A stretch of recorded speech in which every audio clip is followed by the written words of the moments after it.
কুরবানির দিনে বিড়ালকে সহজে খুঁজে পাওয়া যায় না, দেখবেন যে ওরে খুঁজে পাওয়া যাচ্ছে না। এর কিছু ব্যাখ্যা থাকতে পারে। আবার বিড়াল দেখবেন, এই বিড়াল যে ঘরে থাকে বা যেই বাড়িতে থাকে, রাতের বেলা বিড়ালে কান্নার আওয়াজ যখন আসবে বুঝবেন কিছু লক্ষণ আছে এর ভিতরে।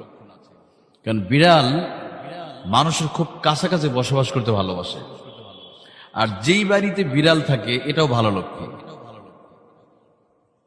বিড়াল বিশেষ করে একটা জিনিস বেশি ভয় করে, রক্ত দেখতে পায় না।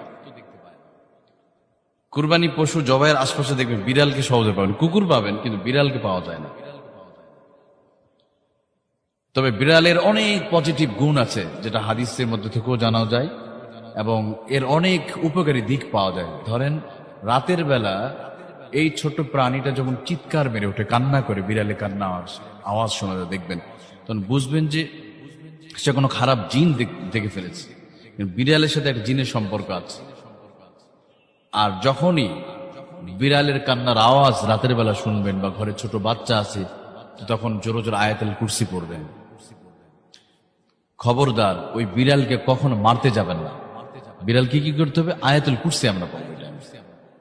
আল্লাহু লা ইলাহা ইল্লা হুয়াল হাইয়ুল কাইয়্যুম লা তা'খুযুহু সিনাতুন ওয়া লা নাওম লাহু মা ফিস সামাওয়াতি ওয়া মা ফিল আরদ করবেন। তাহলে খারাপ জিন যদি ঘরেও থাকে, বিড়াল কিন্তু এটা দেখতে পায়, দেখে কান্না করে। আর বিড়াল যে ঘরে থাকবে, এমন কি কোনো বিষধর কোনো প্রাণী ওই ঘরে থাকতে পারবে।